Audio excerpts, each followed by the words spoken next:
We'll just dub his audio. It doesn't matter. I mean, with AI, so we got big AI man here with us. We got UO professor in business. How do you introduce yourself? That's a great question. So I normally just say, hey, I'm a professor at the University of Oregon. I research entrepreneurship and tech innovation and have a lab that looks at the impact of emerging technologies on business, society, and organizations. Cool. That's long-winded, so I should probably get better there.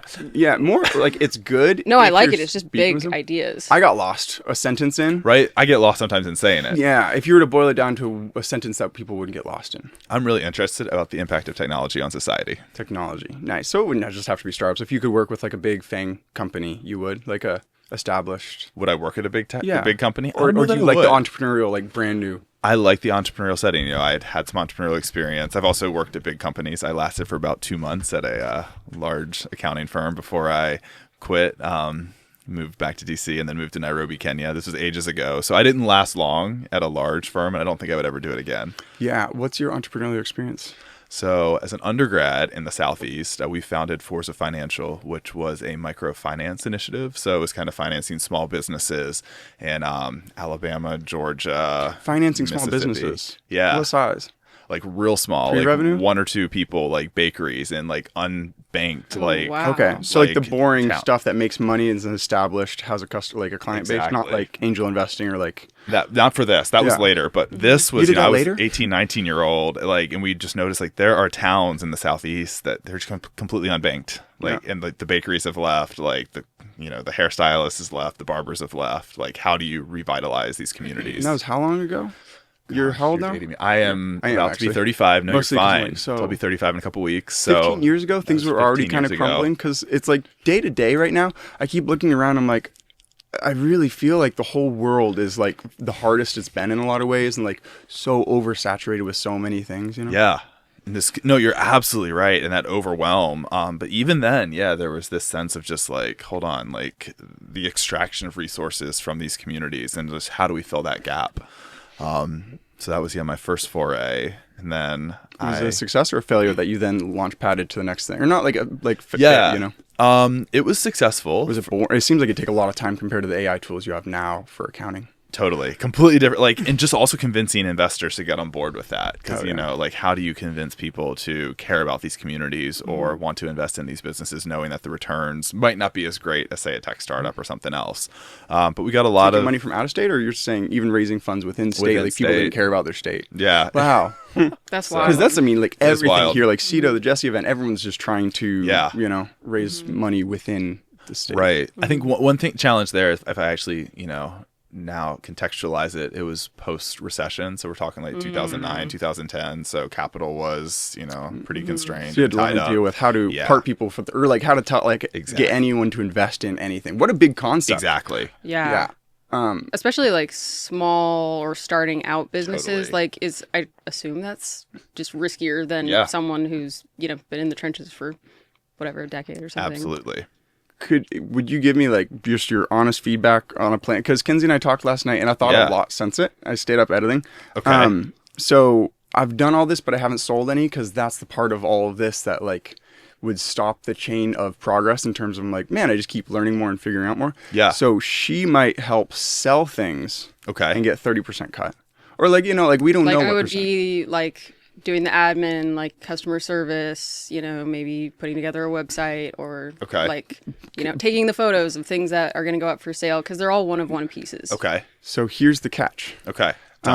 This all started, I had just taken out 15 grand in gains from tech stocks that were triple leveraged. Okay. Like Apple, Amazon, but triple leveraged. So like I sold, I took it and I put it on to close to the point where now I'm probably 10 or 12 grand in credit card debt.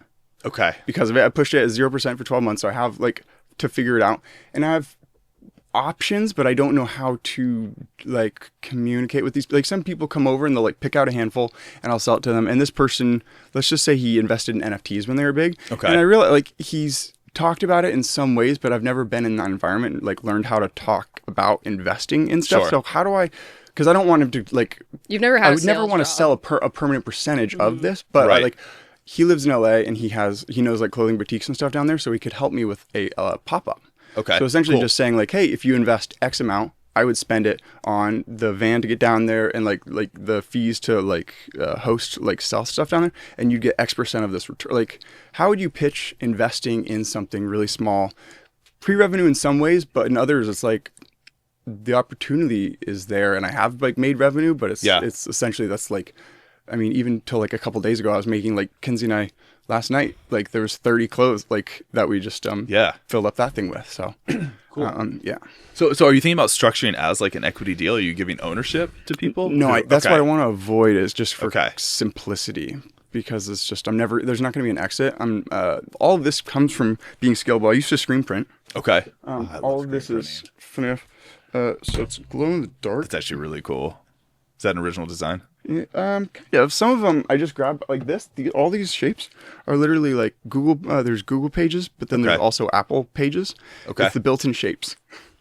Oh, cool. And some of these are just grabbed random places. Yeah. So I just throw them everywhere. And then other ones are retroflective, which I'm trying to figure out how to most optimally. Funny enough, with magnets everywhere. So if does this reflect really brightly? It does, yeah. Yeah. So I just like retroflective and glow in the dark. And then I realized, I'm like, it's not scalable. Everyone just kept beating me like in the head with like being like, great, that's killer. Can you scale it? And I'm like, no. Like at the end of a year, I'd work my ass off that year and have 20 pieces of clothing. 20 pieces. So all of this is 1 year. Ooh, rip. It's the downside of the magnet sometimes. This is all 1 year of selling or making the new pieces. Okay. And then so I want to move over towards selling them. Okay. And more or less, I'm just like, I guess I'm not like, I have like plenty of credit that I could keep going into, but it feels uncomfortable being over leveraged in a certain way. So almost like I'd be like, hey buddy, like funny enough, his name, he goes by Buddy because he's just in a gray market of life, Okay. So I would just take a certain investment, and part of it would go toward like paying off near to term high credit or high APR loans, and then a certain amount to plan the trip to go down.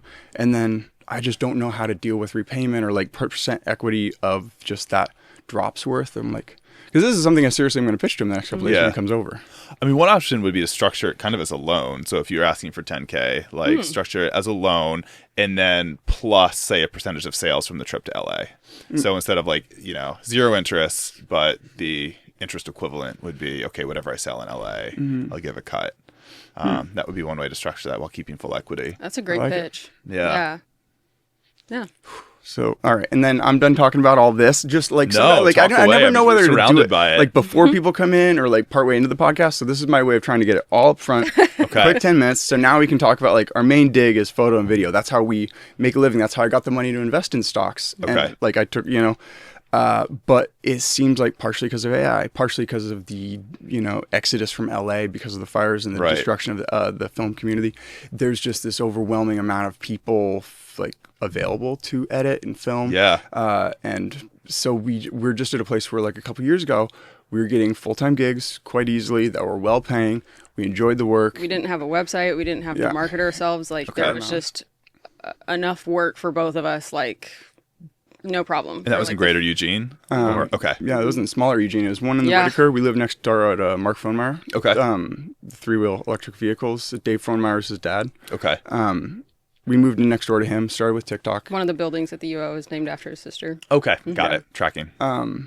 He was the attorney general and the president of UO. So he's like, he has like the lineage, Mark does. Yeah. And randomly just invited him on the podcast, funny enough, to bring it back to this. And then he gave us the opportunity of making one TikTok a day. Okay. And then a couple months later, we were running all the socials because we did quite well. We had 30 some odd million organic views on TikTok. This is in the wild west of TikTok. This is back before everything's like. It was kind of like during the like COVID. I think it's like 2020 was kind of when TikTok was really taking off. Yeah, it was 2021. Yeah, 2021. There's no like, I would almost say video arbitrage these days in terms of like, if you see something that's a really cool video, everyone's seen it before. Like the amount of videos that have a wow factor or a funny, like everyone's so numb to videos. It's a derivative now. When I say arbitrage, I just mean there's no like wow factor or opportunity to do something different in so many different ways. But anyways, we transitioned from socials to paid ads. We ran there $1,500 a day, so like $500,000 a year. Meta ads and Google ads budget. Okay. So that's what got us into marketing. And then the name Good Marketing Works came from, we transitioned to a nonprofit that helps at-risk youth because they had a loan from COVID to go digital. A grant. Interesting. Okay. Grant. What's the difference? It's money.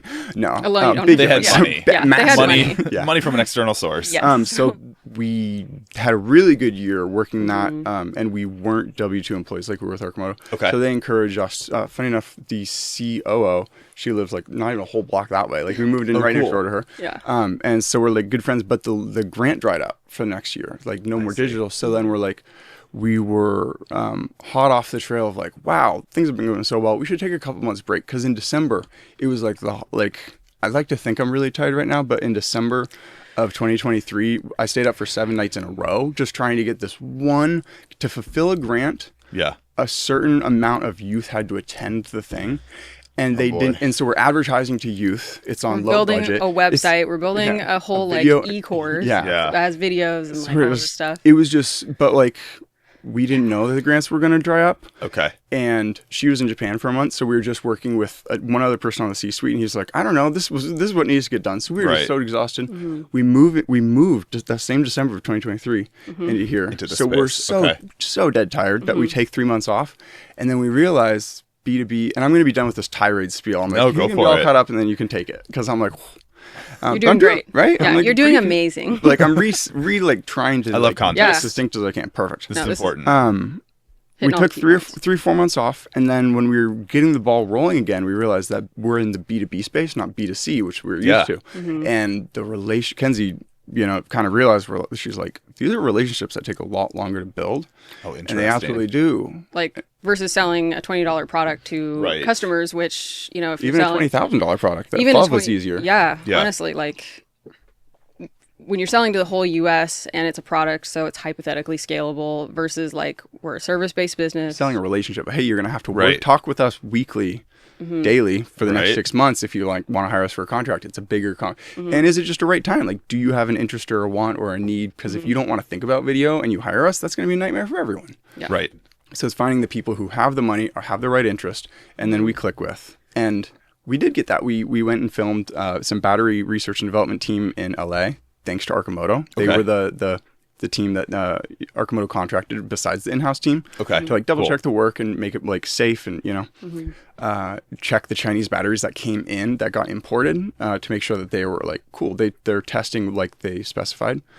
So then Arcimoto took it in. So we had them on the podcast when they were, funny enough, the Arcimoto podcast. The Arcimoto podcast. Oh, we ran an Got Arcimoto it. podcast. Cool.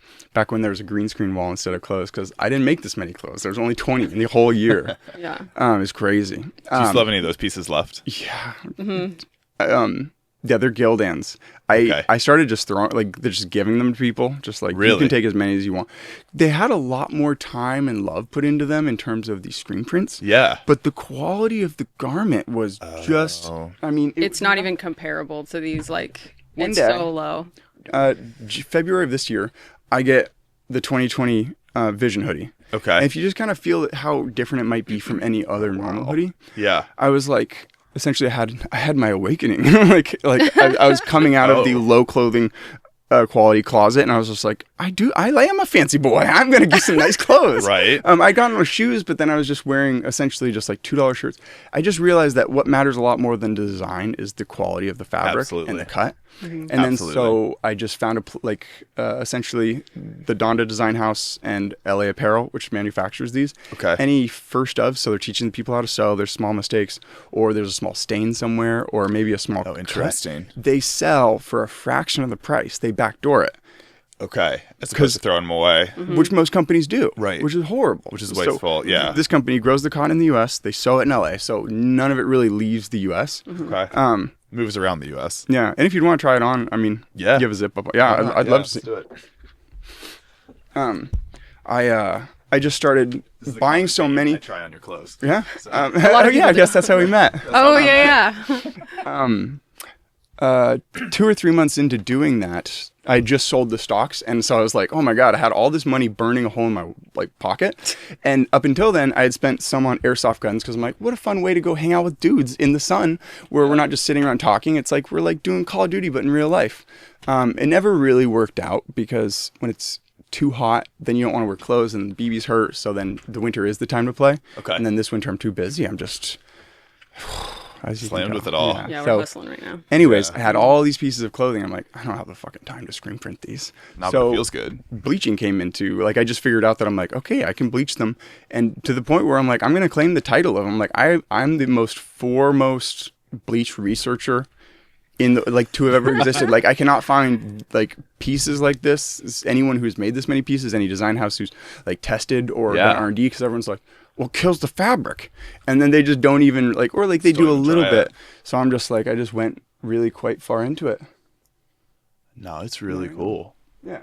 And I like the variation as well. Like, yeah. Like that looks very different than that one. Totally. So that's a little bit about us. Yeah. No, keep going. This is great. And then so here we are.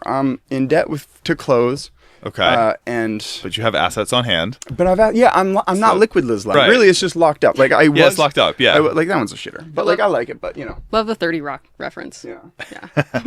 In short, all my money was in stocks, which is easy to turn back into money. Right. This realistically, I could still sell it for a profit and turn it back into money really easily.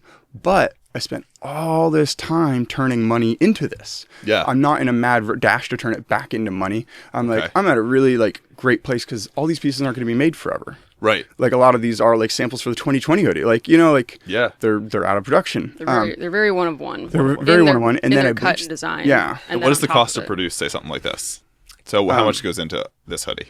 So Kanye retailed those for $200. Okay. I bought my first one used because the used market was what it was for $300. I'd never spent that much on any clothing. So I bought a $300 hoodie because I said I was buying $12 Gildan's at the time. They're 50% that's your revelation. Yeah. Like, materials cut feels good. Got it. Oh, this is the that's the hoodie. This is the one. Yeah. So I'm completely lost. What?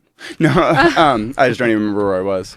Just talking how about much is one of these, like, what cost goes it, like, the pieces on the wall? Retailed for $200, but now you can get them for like $90. Okay. So after spending $300, of course I bought because they brought them back into three production. more. Got it. At $90, because I'm like, oh my God, I got 3 for the price of 1. So it's like, I mean, people sell hoodies that are garbage quality for $60. I mean, it seems like anything, you know? So I'm like, essentially, and like some of these shirts I got for quite inexpensive. So it's like, I don't know what it costs for them to manufacture. Okay. I'd like to learn that. I really would like to team up with either the design house, and it doesn't even have to be Donda, any design house or the manufacturer, ideally Los Angeles Apparel, because they manufactured all this. Okay. And just like be like, hey, here's a process I've developed. I'd like to just be a friend of the team or join the team in some capacity.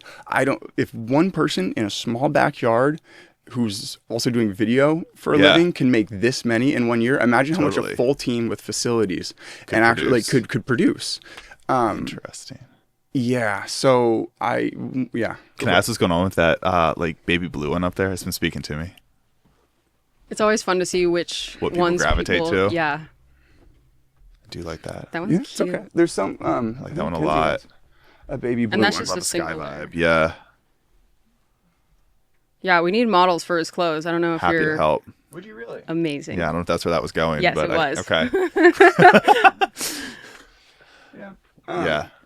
And I guess if I were to show you one thing, it'd be like, here's the in-depthness that I got to. Because, like, I don't know, how much do you know about fabric or clothing? Because I didn't know anything until a year but ago. not much. No, I'm happy to learn. I'm actually really loving this right now. Yes, I think I know. I didn't know what to expect when I came over, but like I'm super jazzed right now. That makes me stoked. Yeah. Just the intricacy of this is really cool. Yeah, compared to tie-dye. Like, tie-dye is not this... And again, this isn't... It's funny, all the ones that I'm grabbing are not great. I'll grab a high-fidelity one. Yeah. I really got to have the samples out. And when you say high fidelity, what makes it high fidelity? Is that part of the process? Is that... When I say high fidelity, I mean... Yeah.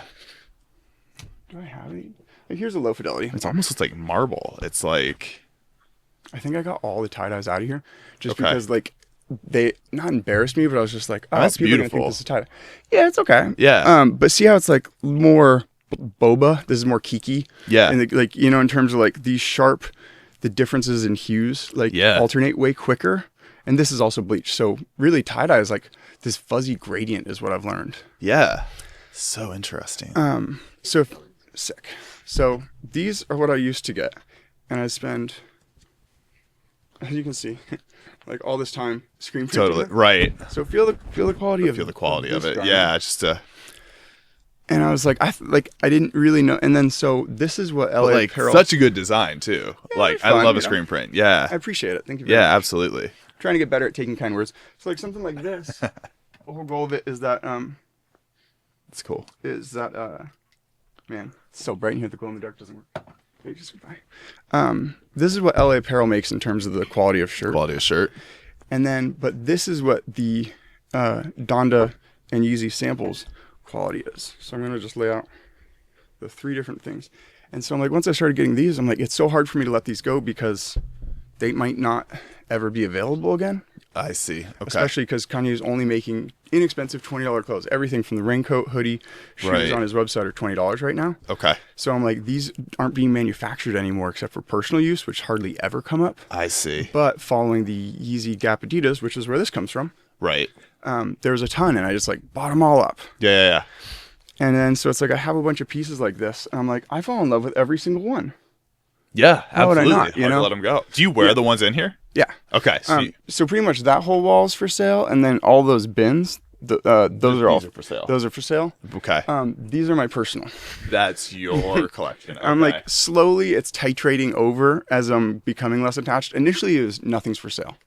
Initially it was like this is just for looks. Like occasionally I'd gift one, or like if someone really helped me in some way, or I'd sell like occasionally. But I'm realizing I'm like bursting at the seams with cotton. Like I mean this entire place is so just fabrics. And plus just financially I'm at the place where I'm like it sucks that it's uncomfortable to be over leveraged. I would say is the term, where it's like I'm feeling a rush to get it back for some fictitious reason, just because no one's ever taught like what it's like to be in debt because you invested in a business. Yeah. Because our digital business, you buy the cameras, what else you need? It's like really it's just a lot of skill and like just spending time. Totally. Which is all kind of going down the drain because of AI. So this is my life raft. Okay. Away from digital. Okay. Your analog life raft. Yes. A log life raft? Analog, yes. Your analog life raft. Okay. Got it. All right, now I'm fully I think following. you're completely caught up. I think I'm caught up. So yeah, I'm gonna wear this for a little bit longer. Yeah, you can wear it as long as you want. Like, if you wear it out. But okay, so that's where that catches you up completely to today.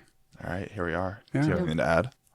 No. Is that the narrative? Yeah, pretty much. Okay. Yeah. It's 20 minutes. I think that was the most succinct. Yeah, normally it's like 2 hours. I'm just gushing on and on about like this one's softer though.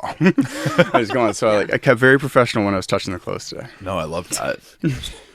I'm glad that's part of the routine. I'm glad I feel indoctrinated now, fully, accepted in the space. I never thought that joy would be brought from touching clothes, but it does. I mean, you have the right clothes, as you've learned. The right clothes. You're a good dresser. I mean, the first time we met changing clothes. Yeah. Because I got my first ever denims. This is my first time I've worn it on a show.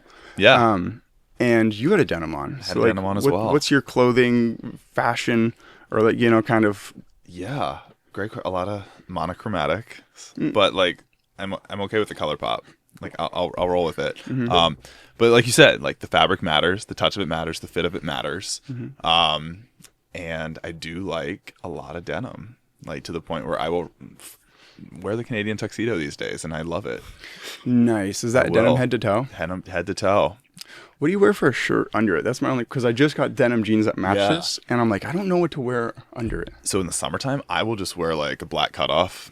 Cool. And really just appreciate it. So just like, just go with that. In the wintertime, typically just a black t-shirt. Nice. Like the way Larry David's like, do you respect wood? You clearly respect clothing, which I really appreciate. Just the way you're talking about it. I can hear the love. I can hear the thought and the like. And you don't need much, is what I've learned. Like you really just. Like, you really don't. Pieces. Yeah. I say that in No, here it's so funny. Like, I'm drowning in how maximalist my life is right now. How many items I have. Like this is all not ideally. This would be like in a warehouse. Like in this small room, I'm upkeeping the podcast and the clothing and my personal wardrobe. I'm screen printing in here. I'm like, pretty much everything except bleaching. I'm like, I'm happy with how small of it is, but like, normally if someone had a business like this would be away from their life. So someone comes over to talk. This wouldn't be here. But no, I feel like I'm like jokes like that of like, it's like a nice simple life, couple pieces. In my heart of hearts, I'm like, yeah, I agree. I have my ones that I would like, there's a fire, I'm like, fuck These the are the ones I'm laptop. saving. Grab a couple SSDs, grab a couple pieces, I'd break that window. I've thought of Just throw it out. All right, I'm glad you have a plan. Yeah, I mean, I have to. I'm like, all my like capital is tied up in this room. It's a weird thought that I'm like, have been having lately. Watched like 2 TV shows in a row that the person's house burned down. And ever since those, I've been like, it's a lot to be like, risk it in one location. It's like if you did something gray market illegal and you had all your money in cash. It's like if all your money was in cash in a house, not in like a burn fire safe or like those getting burned through, it'd be stressful in the sense that it's like there's no security. Totally. So yeah. It's always challenging to like, what do you do with money? You know what I mean? Yeah. That's such a It tough tells you a lot about a person. Yeah, I don't want to talk the whole time. Okay, I'm now done. Now done. No, I love this. I love a dialogue. I love communication. What is life but context and conversation? And there we go. You gave me context, now we can have a conversation. So what's your context? What brings you to here? You talked about traveling. You talked about moving. You talked about teaching. You talked about investing. Yeah. So here, like to this space right now, or to Eugene. Yeah. How are we defining here? What's on your mind? What's on my mind? All right. Oh, that's a different question. It's a great question. So how did I get to? So I'm in 6 years at the University of Oregon now. And I guess I met you from being at the University of Oregon. Like you said, we exchanged denim jackets. We had that moment at the Archimoto get together, like kind of innovation get together. So I teach entrepreneurship, tech innovation at UO, University of Oregon. Work with a lot of student startups. Do research on emerging tech, its impact on society, on how we organize. And yeah, I'm just kind of open to dialogues and seeing what people are doing. Like I'm always down to just kind of explore different creative spaces. How do you research that? Gosh, that's a great question. It's varied. So a lot of my work is qualitative. So I get out into the trenches and just talk to people. So historically, a lot of my work was, talk. And then we induct, some framework. So we have some question, something that's, piqued our interest and we go out and explore it. Increasingly, though, it's become a combination of theoretical work. So just writing stuff that's, observing the world and saying, okay, I think given, what we thought we knew, now that we have maybe a new technology even introduced in this space or a new way of doing something, it's challenging what we thought we knew. So then kind of reconfiguring, is there a different relationship between two variables, or is how we structure, say, an organization going to change because you have a human AI relationship now as opposed to a human to human relationship, and what are the role of both? So it's been work like that. And then even more fun recently has been actually doing more experimental work. So designing, say, agents, putting them into online spaces and seeing how Before we get to agents, can we pause? Interact. What conclusions did you come through on that most recent thing that you said? You've been trying to notice ways in which things are changing. Yes, I was going to ask. Like you kind of blew past it. And I was like, ooh, that's what's like that's probably months and years of your life that, what, summarize, boil it down. Yeah. So I think, one of the most recent works there was we wrote a paper on just routines, right? So humans, they're creatures of routines, and that carries over to organizations. In fact, that's how organizations oftentimes succeed. Like they coordinate. Humans say, carry out an activity day to day. Maybe it can be anything within an organization. It can be, exactly. It can truly be anything. Yeah. I mean, it can just be, okay, this is the routine by which we go through payroll in an Excel sheet. This is the routine by which we, build a product, and this is the assembly line. And then it was this question of, okay, well, we're noticing that the relationships change when protocols so protocols are being developed or actions are being, so the rules are being developed or actions are being carried out by non-human entities. And they're not all the same. Like some are fully autonomous, acting like independent of the human. Some are augmenting like how the human thinks about the activity. Some are arresting the human. So they're actually like, the human maybe will have input on what the technology does, but the technology ultimately carries out the action. And then that's most arresting is slowing or stopping. That's slowing or stopping the human.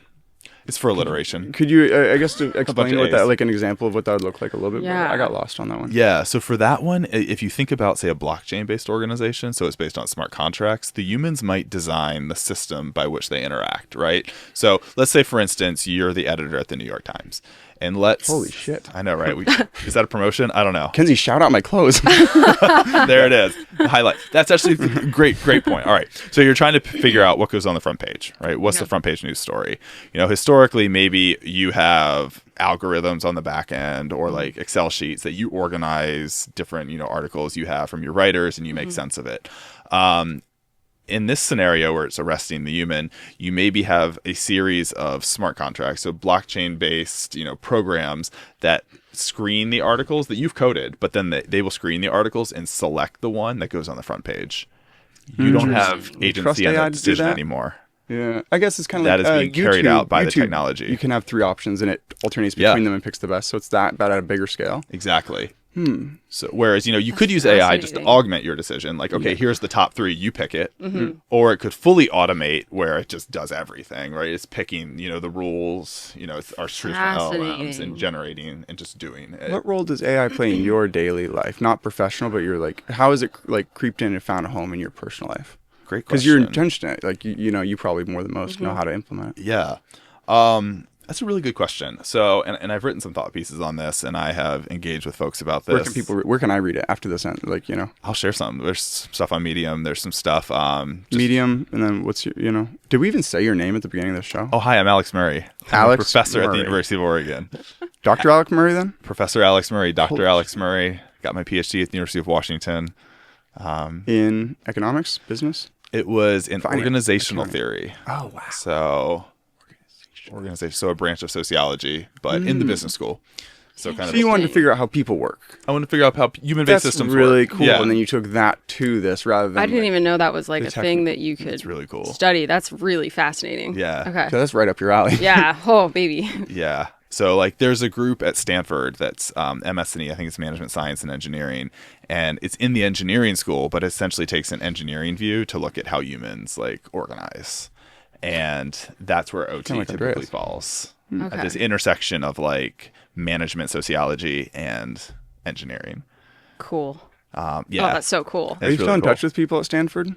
I work with some folks at Stanford, yeah. Did you ever cross the paths of QRI, Quality Research Institute? Or anyone like that? All right, no, I'll do it after the show. Okay. I'll send something to you, and I want to read those thought pieces. Read some stuff. So Alex Murray, Medium. Is it? I think it is Alex Murray Medium. Yeah, perfect. We're in the process of transferring it over to the lab. So I'm launching a lab at UO in the process of doing so. Congrats. Called the Intelligent Futures Lab. Thank you. Yeah. So we're bringing the initial resources. That's probably what's top of your mind then lately is getting that ready. That has been. I'm actually going to a meeting after this about getting the website up because I keep having people ask what's the website for this? I was like, I haven't had time to build the website. Sorry. So I'm actually meeting with a student later tonight to just finally get that up and running.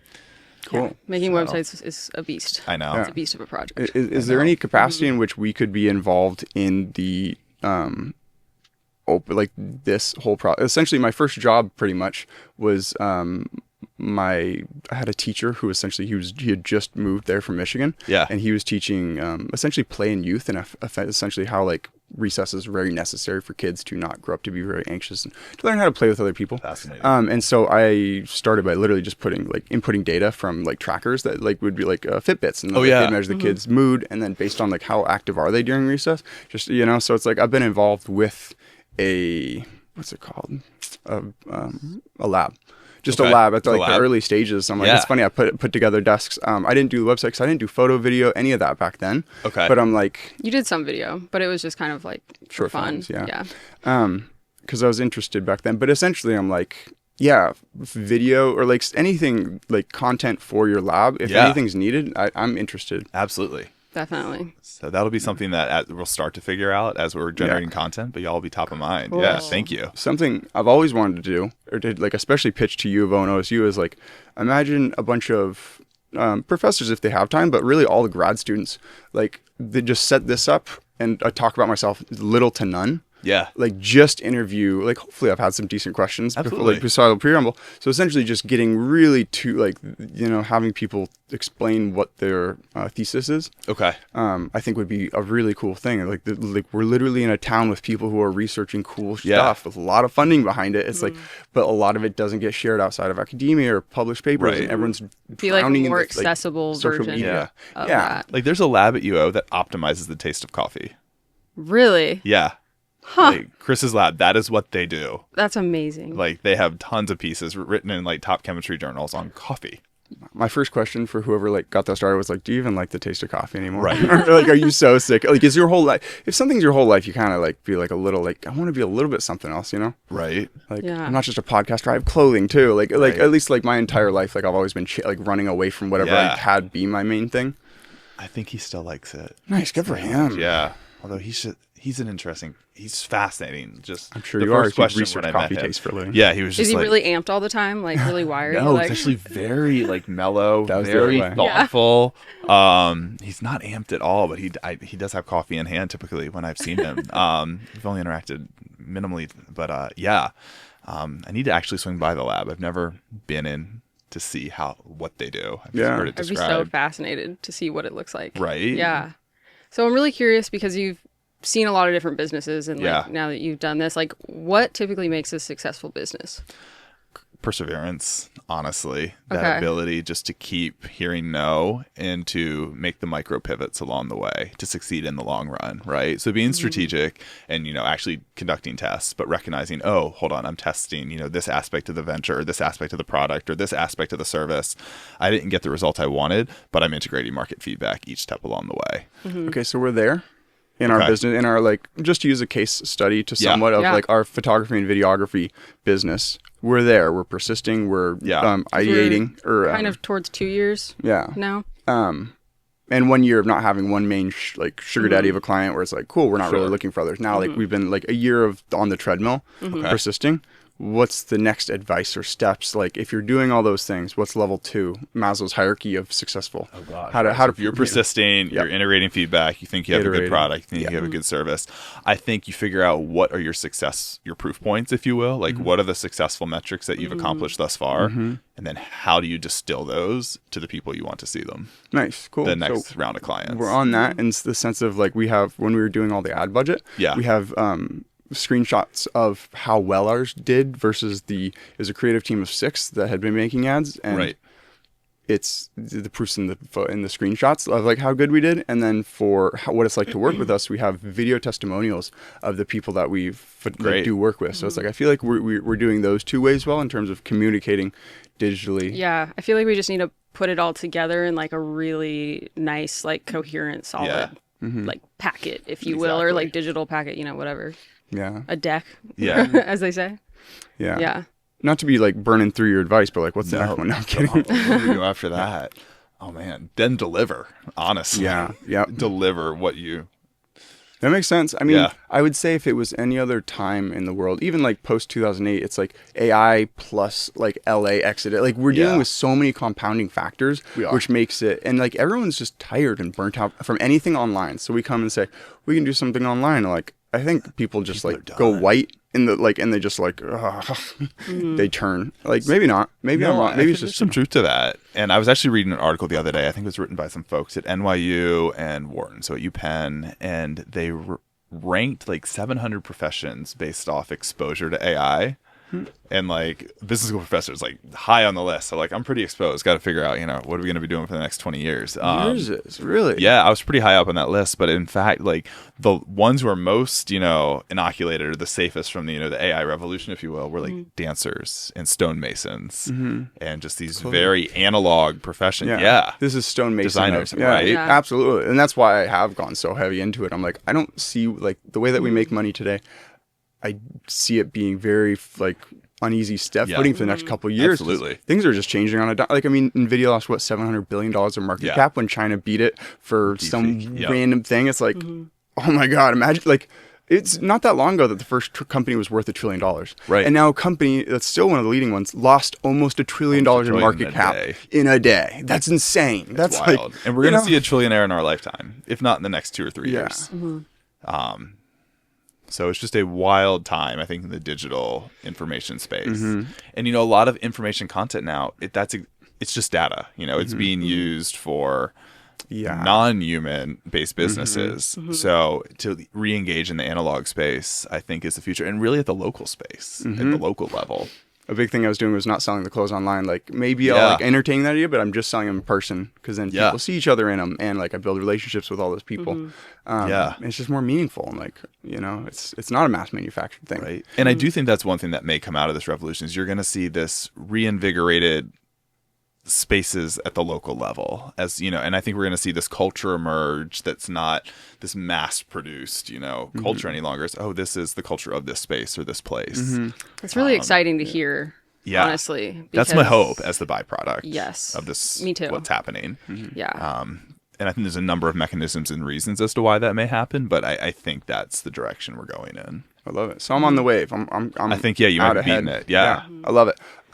So in that whole just realm, like coliseum of the way, like businesses and the future and technology that we just explained, we're just like a little leaf that's like in the river. Yeah. Like we just have like realistically no control. Like we could be the best videographers for the cheapest price. We could be the best to work with. And local, like we could be, there's no amount of selling points that would make it so. Like we've met some people who just they're like, oh, I have the ad, make the copy. I have the ad, put copyright free footage. And it's like we're just like at a place where it's like, I mean, if you don't know and you don't care, like, so the market of people who are like, oh, I need this service is like, it's just changing. It's just changing. I do think there will still probably be a need for it in some capacity, but again, there's all the people from LA to fill that at every level. It'll be interesting to see how that actually does impact it.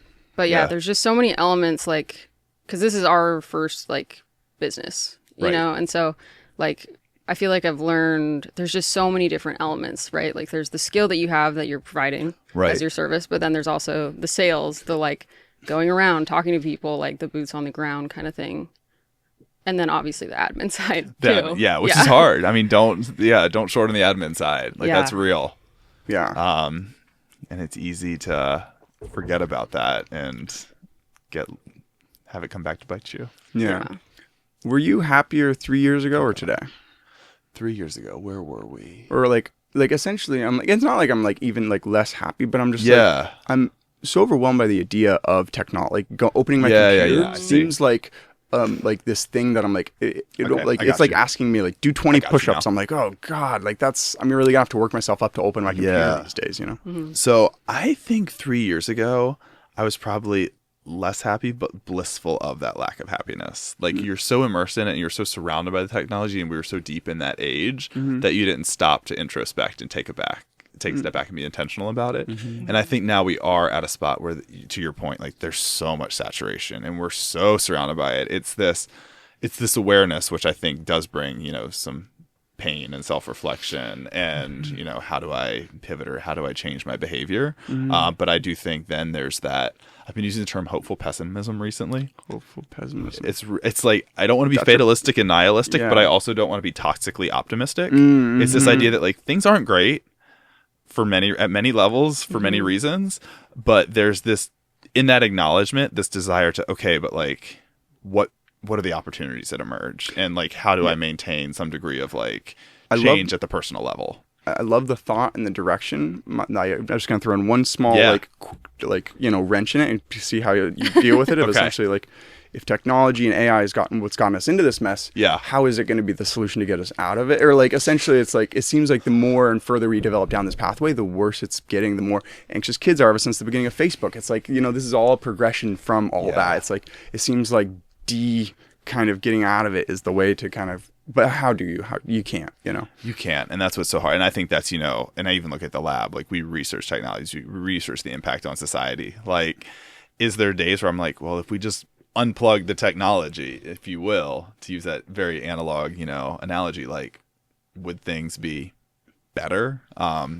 don't know. I do think it's brought about a lot of benefits for society and for human interaction as well. If you name one or two off the top of your, and not to like I'm not going to like name 20, but like name one or two like real benefits that it's brought to society. Because I wouldn't say connection anymore. That was for a long time like the lifeblood of Meta's stock prices. It brings connection between people or like family members from across this country. You don't see your like friends and family on your feed anymore.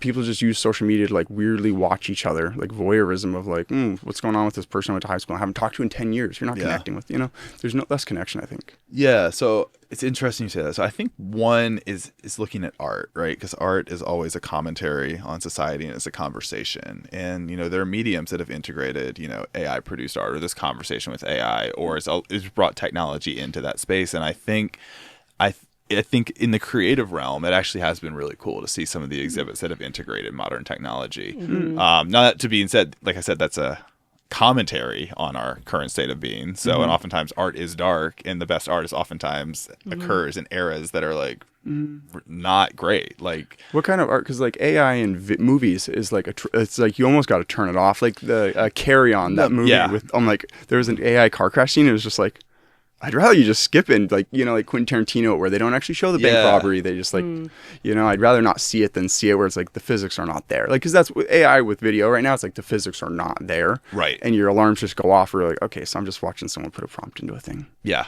absolutely. So not necessarily like the film medium, but just like gallery, like certain paintings, certain things that weren't possible before, that integration of tech and human. You're good. I'm just going to move it like that. I think it's been interesting to see. So physical art, works of art. Oh, like it oil paints or something? No, or humans utilizing it. It's that conjoined, you know, space where humans are working with the technology to create art forms that like maybe the weren't marbler possible before. What video we watched? It was essentially people who used to chisel marble. Now they're having the 3D robot with the CNC machine, like do it all out, and like some of the marble. It's funny when you mentioned the like combining. I was thinking of like fashion.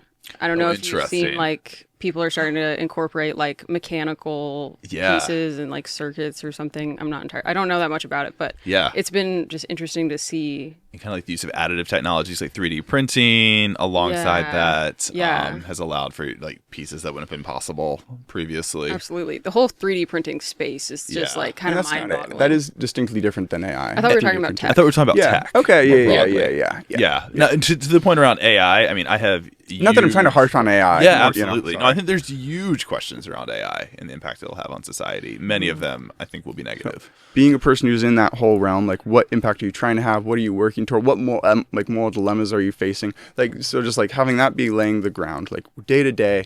Yeah. What are you kind of facing with like decisions that you're making are shaping the future because you're doing the research that depends the companies get them funding because it keeps going on. And I'll even take it to because you asked the question earlier, how do I use AI in my own day to day life? So I'm gonna table that for now. But to the question you just asked, I'm going to bring it back from the company level just to like my day to day interacting with students, right? Because you asked the question, how many of you use AI in your day to day? Every single one of them will raise their hand. How many of you have utilized it, when you're feeling stressed and overwhelmed and it just kind of does something for you? Everyone raises their hand. And, my question there is, okay, great, fine. You're, alleviating some of the stress that way, but it's removing critical thinking from a lot of processes. It's removing that human element. And I think that's what concerns me the most is you are essentially automating yourself out of processes. And your value is you're actually being an active participant in removing the value that you have. So that's what makes a human a human. That's the value out of a human beyond tech's capability. If I'm reading you, like this is me paraphrasing what I'm hearing from you. I think for me, it's like that ability to stop and, okay, you've brainstormed with the AI and maybe now you need to create an end product, and it's that removal of the human in the process. I have no issue with using AI to brainstorm. I do it all the time. And if I say have an outline or a final product that I want to say, sharpen this language or make it more concise, no issue running that through AI. I think that's a really good use case. It's in that, so much of the beauty is in the process, right? Oftentimes by the time I've written a paper, I don't care about it anymore. It's really the act of discovery, the act of thinking, the act of theorizing that excites me. And that's when I want to talk about it. By the time it's published, I'm like, it's done. When you're using AI in that space and it's say writing something for you or it's doing analyses for you and you just take it at face value without questioning that output or putting yourself into it, it's like, hold on, how do I want to rethink this?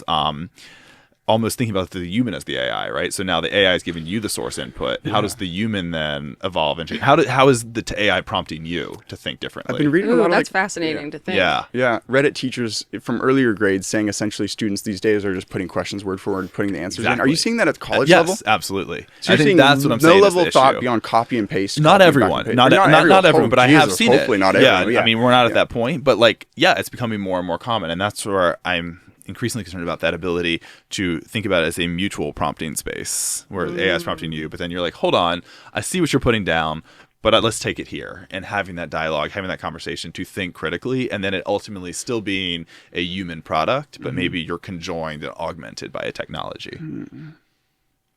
I have so many, I have two really almost aggro thoughts about it, so I'm gonna pause and if Kenzie has any thoughts about this. No. Go for it.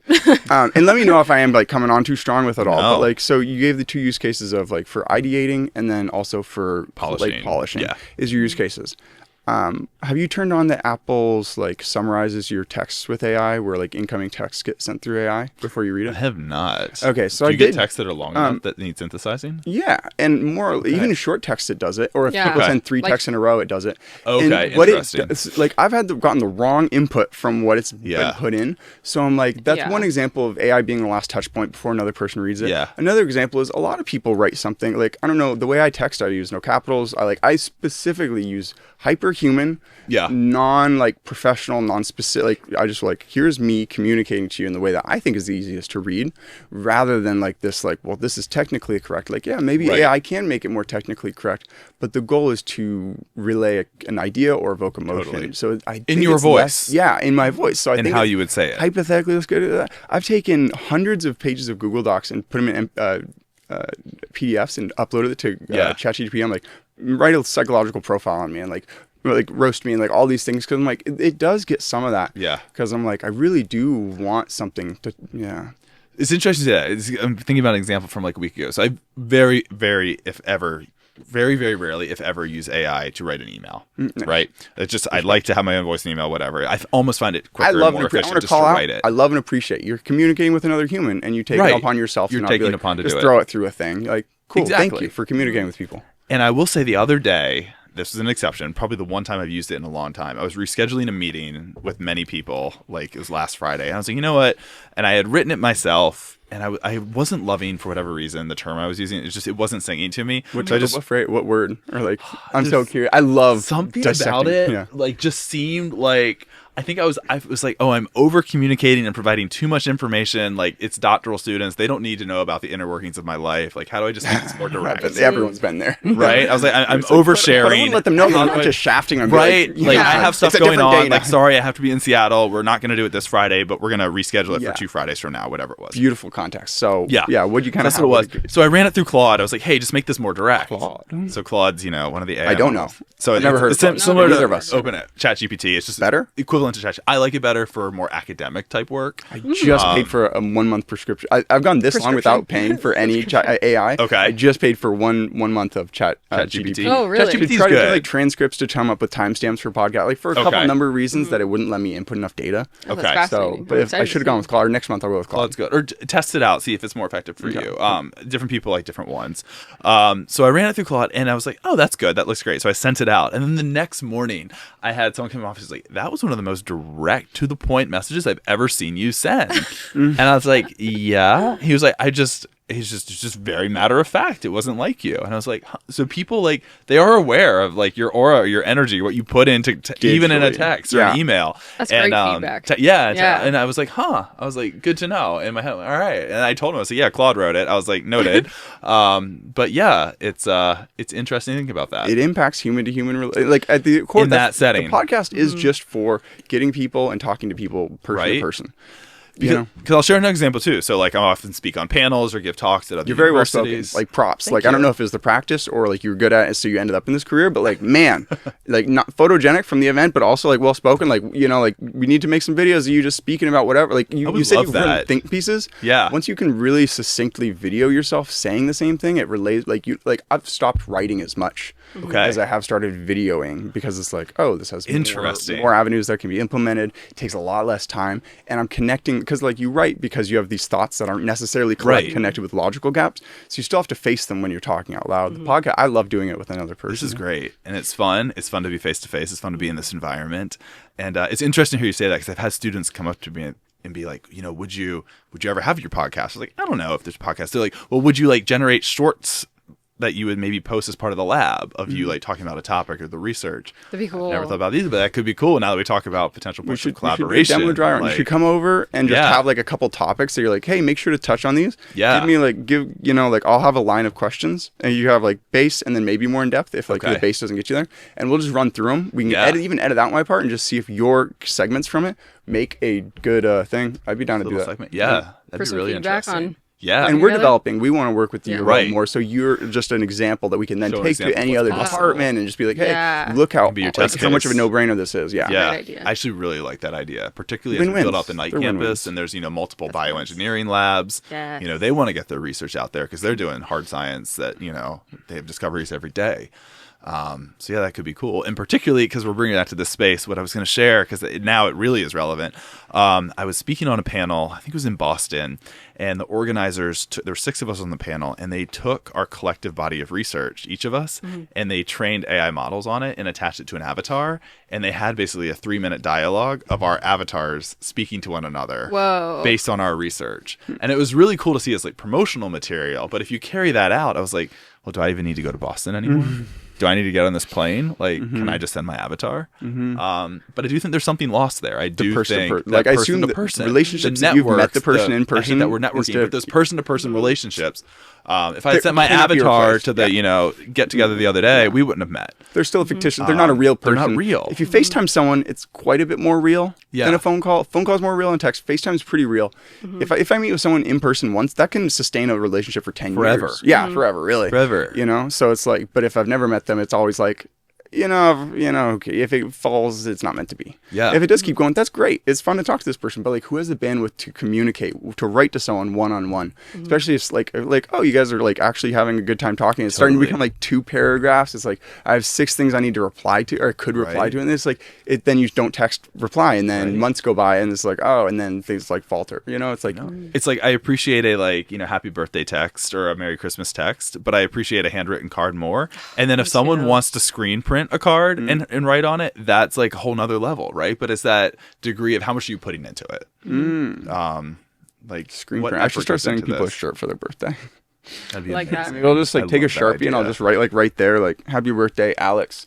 June 8th, relocalization, hyper localization, hyper personalization, love. And that's the kind of concept of bringing it back to our business of like, I want to move away from the term good marketing works. I want to like, I'm like an individual human being working and communicating, not a business. If we do have some sort of business entity, I like the term good money because I got the domain name GDMNY. So it's 5letters.com. Okay. So it's like good money with no vowels. Okay. Good money, GDMNY. GDMNY. And I think it's just more of a holistic sense of good marketing works. Because like good marketing works means essentially you have a good product. There's people who desperately want it. Just match them. Yeah. So, but it's like people hear the term marketing, they're like, no, it's cringy sometimes. Yeah. It's, as it's overwhelming. It just has been. So just like what to do is like, should we go toward that or should we just go toward 2 independent freelancers? I'm curious your thought. I'd love to hear some feedback on this because it's something I've been wrestling with for a while. It's 5:30. You said you had place to be at 6. So what is your heart out at like 5:45? Talk to. Let's see. Hey Adam, can we do 6:30? I always noticed interjecting. Like so we recently like watched Seinfeld. And such a good show. We had never seen it, and we were down in LA doing some filming, and then we're just watching cable, which we haven't seen in forever because of streaming. Yeah. And so we got really into Seinfeld, and it was just so interesting to see really quick. Yeah. The difference in like just how they communicate with each other. Like you have your landline phone. Yeah. And that's it. And like so fascinating. I just can't even imagine if all of a sudden like tomorrow no one had their phones. Just how would I find places? Like I'd have to leave way early or like around. What would this look like? Go back to like printing maps. I remember find that. A cab if I like. There's no Uber without the app. Yeah, totally. So I mean, there's just so many things we rely on it for now. And I'm surprised that more companies don't make like dummy or flip phones as much. I thought they were coming back, or I thought there was a business for that. There's definitely like companies. A want, and like there's some nostalgia around it, and I think absolutely there's probably a market for it.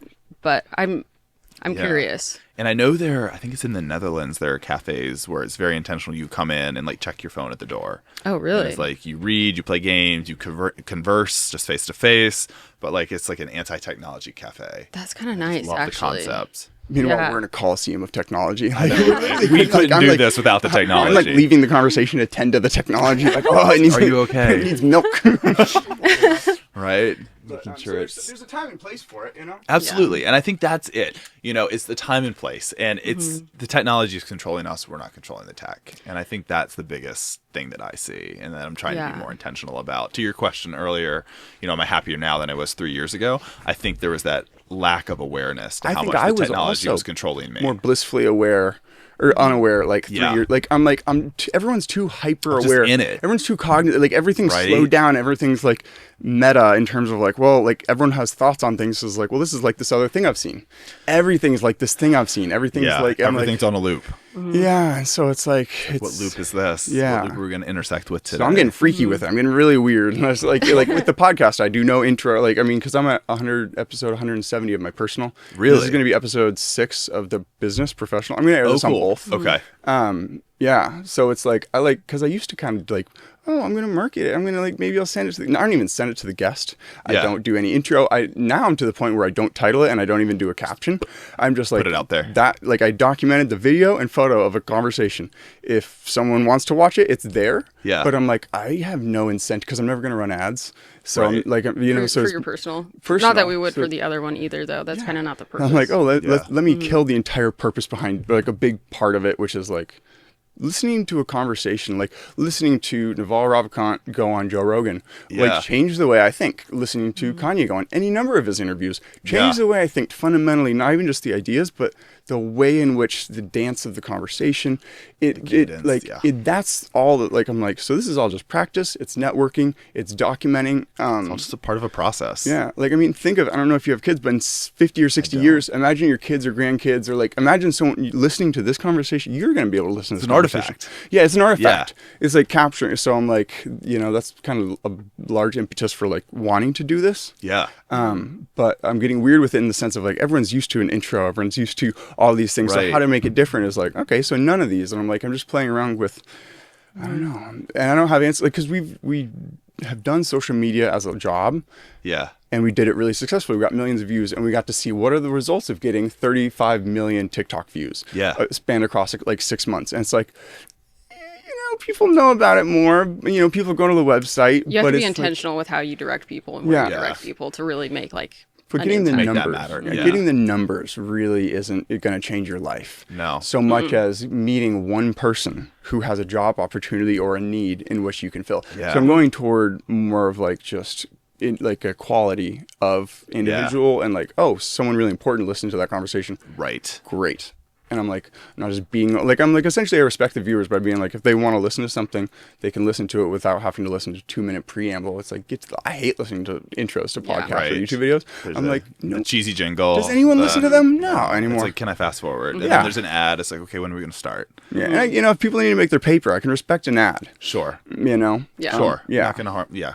I mean, people shouldn't be taking advice from me. I'm not doing well, not at my best financially right now. So like hypothetically, but more or less, it just undermined the whole thing of like, I want to go to sleep listening to podcasts, but the ads are so much louder. So it kills like, oh, this podcast could find a reoccurring space in my life, such as a TV show like The Office or whatever. I recently rewatched Entourage, which is a great show. Okay, it's a good show. And but the podcasts, you can't do it because the ads kill it. They do kill it. The loudness, they kill the vibe. It can wake you up, and it's like. So. And I will say, I mean, it's always been a medium I've appreciated, but recently I've fallen in love with it all over again. Is the album, like from start to finish, like listening to the full album. I'm putting out 2 albums. It's just a brilliant medium, and you get lost in it. You want to experience it. You want to know, okay, what is this person trying to capture? What is the story at this point in their lives? And then if you listen to a discography, you're like, oh, how do they evolve from album 1 to album 7? So there's just something so beautiful about that medium. That I have just re-engaged with over the podcast, even for that very reason. There's not these interjections that take me out of it. It's like, oh, I can listen to 12 tracks and hear it for 48 minutes. Cohesive story. It's a cohesive story. What are you listening to? What am I listening to recently? So it's funny you say that. Every Friday, because that's when new music comes out, I will sit down and like go through a number of different blogs and say, okay, like what are the 3 or 4 albums I want to listen to this week? And I'll just like put album on a Friday. What do you mean albums come out? New albums drop on Fridays.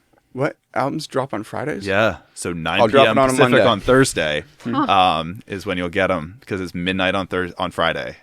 Interesting. Or midnight Thursday. So on that transition from Thursday to Friday. Okay. So I'll sit down and say, okay, what are like a couple of things I want to listen to in the upcoming week based on what I'm seeing here, based on who's putting what out.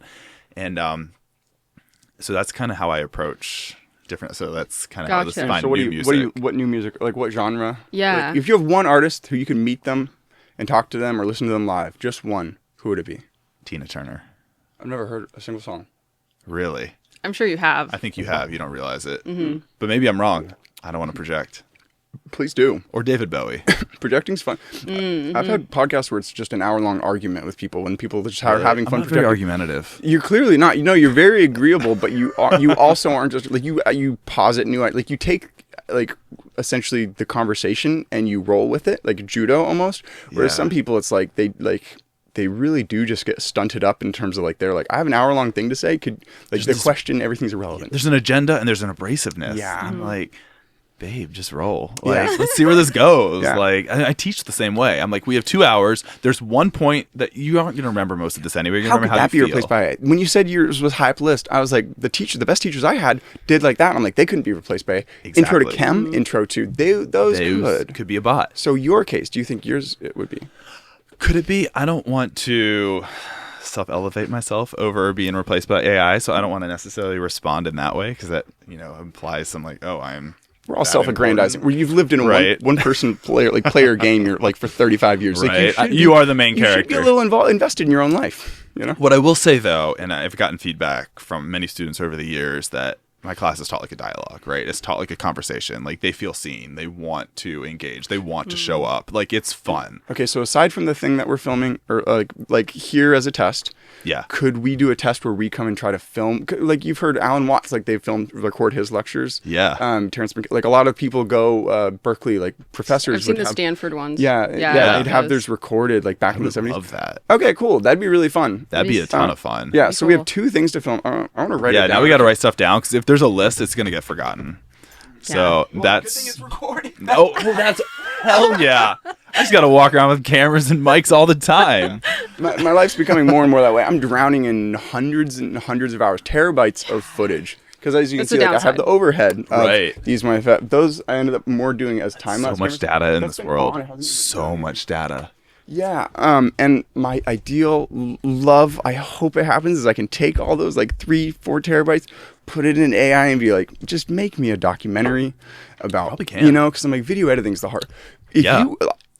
Like in terms of like exchange for like us filming something, if you would even just give me advice on what directions to go, and you can take any sort of video editing, like hundreds of hours of like it's me making. So I've filmed like, almost. Are you talking about AI? Like direction for where to go to get it edited? Yeah, like what tools I am to one use? text away from telling you what to use. Okay. Someone the other day was saying, I'm using X and it's incredible. I just need to remember what, not X like former Twitter, like X as in like insert content here. I will talk to him about what they're using and I can get back to you on that as soon as possible.